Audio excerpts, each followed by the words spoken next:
Hey everybody, how's it going? I thought I'd do another guitar review. You guys are always asking me about my guitars, about pickups, all that kind of thing, string gauges, tunings, you name it. And it's about time for another review. So this is a Soloking MS1. It looks like off-white, but it's actually got, a bit of sparkle to it.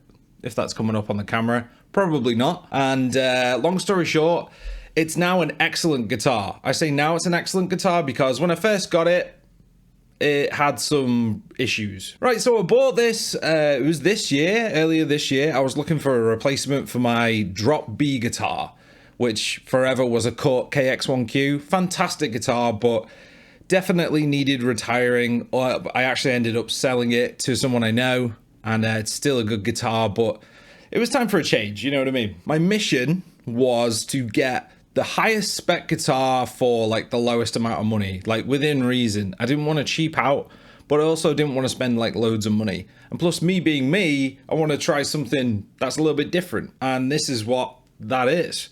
I mean, Soloking, they're made in China, and they're definitely part of that, arms race for specs. So what we've got, it's an alder body, if that matters to you guys. And the weight of it, it's on the heavy side. Now, with guitars, when they get too heavy, it's sort of diminishing returns, isn't it? When you play some Les Pauls, you think, this is way too heavy. Like, why would I play this? Anything that's over like 10 pounds. It's definitely not that heavy. It's probably like 8 something. I'm not sure what that is in kilos. But it's like a comfortable, decent weight to it. And it seems quite balanced. There's no neck dive or anything. And the body's not like slipping this way like some Les Pauls or PRSs can do. It's a Primo wood body. It doesn't really matter to me. What matters to me is the way it feels and how much it weighs, really. Normal strap buttons, volume, tone.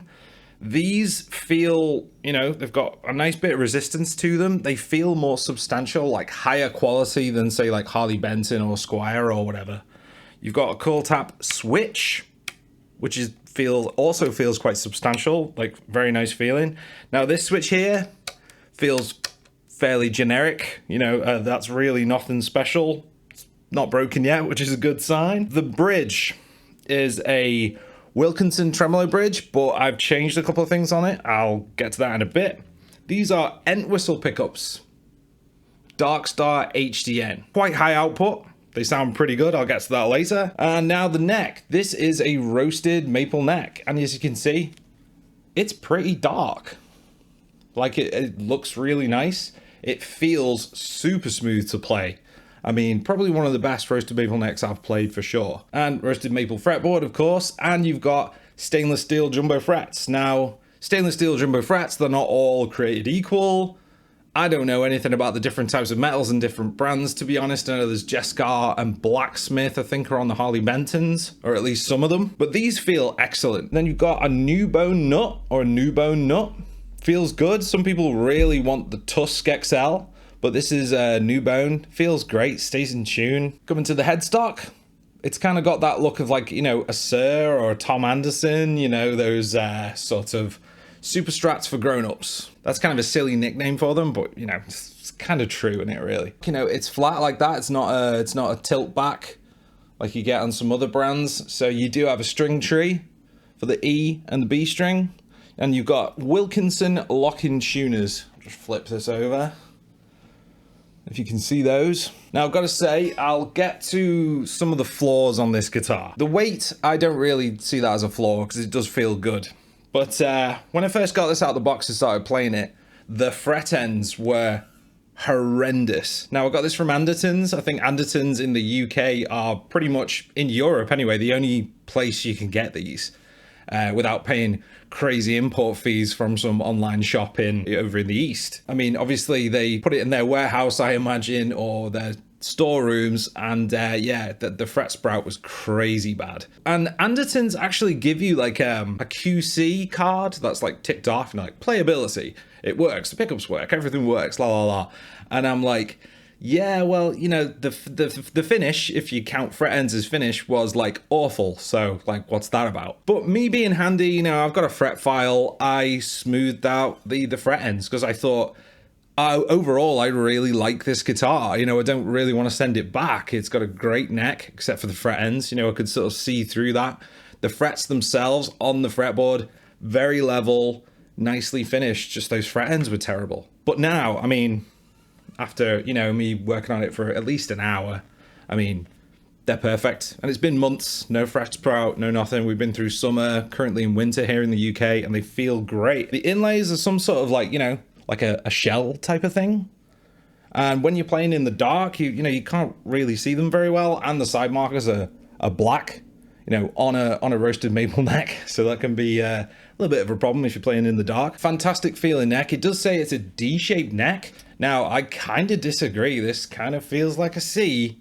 I mean, if it is a D, it's a very soft D. Very comfortable neck. Now, the fretboard, like side to side here, it's quite wide. So if you want the feel of a Strat, it doesn't have that feel. It feels wider in the hands. It feels a bit bigger. And the neck thickness, you know, like here to here, it's kind of middling. You know, it's not shreddy. It's kind of middle of the road ish. But then again, it's a very different feeling neck. It does feel like kind of a, you know, Ibanez AZ, you know, Sir Tom Anderson kind of thing. Never played a Tom Anderson, but I've played a couple of Sirs. And now one of the biggest flaws with this guitar that annoyed me instantly is the original saddles that came on the guitar were very, very sharp. The screws were very, very sharp. And I thought the Wilkinson trem they put on it, yeah, it's a 2-point trem. All very nice. I've actually got this like slammed down to the body, you know, tighten the screws in the back. You know, I'm not using the trem at all. It's flush with the body. But those screws were like unbelievably sharp. So luckily for me, you know, being handy, I've got some spare saddles and screws from an old Squier guitar. So I have put those on. So the current saddles on here are from a Squier Affinity. That was something I had to do. It was just awful.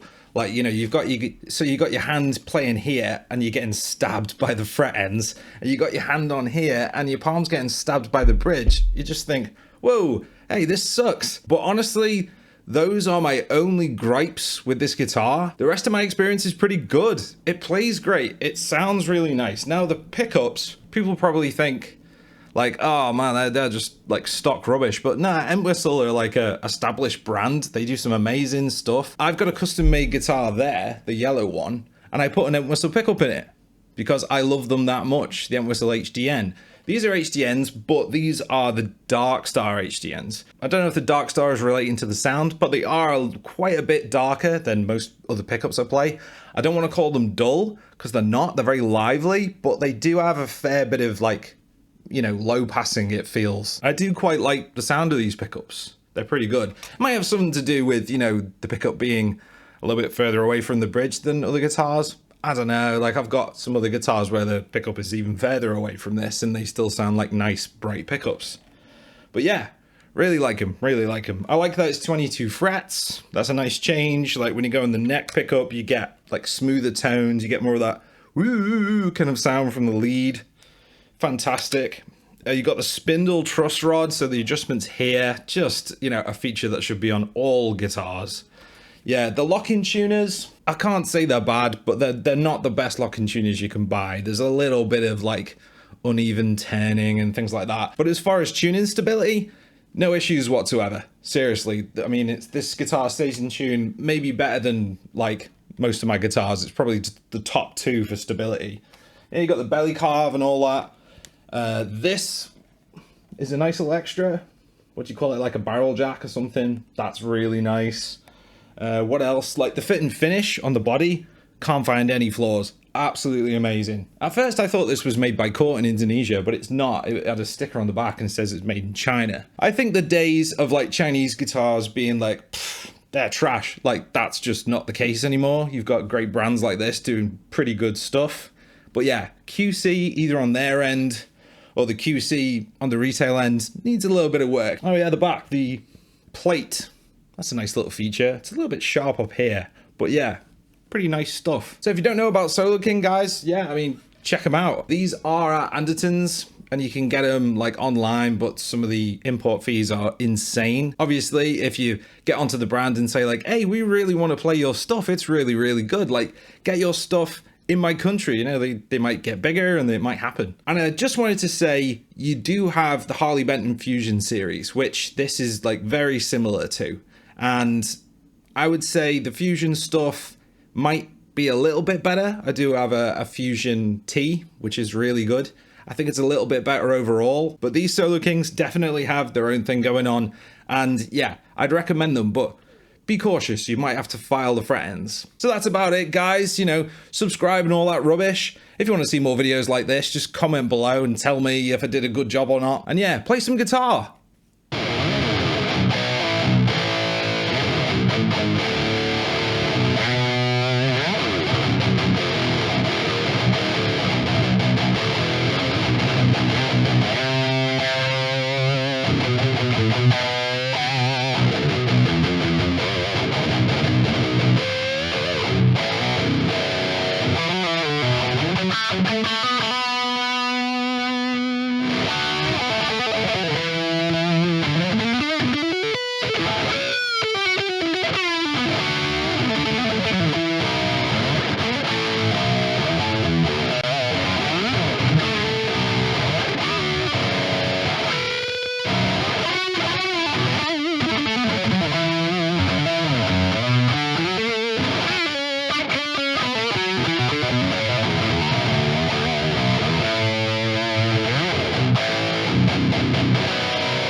Thanks for watching, guys. I really appreciate it. And subscribe if you want to see more metal related stuff. I'll be back sometime with a video on something else. So until then, ciao.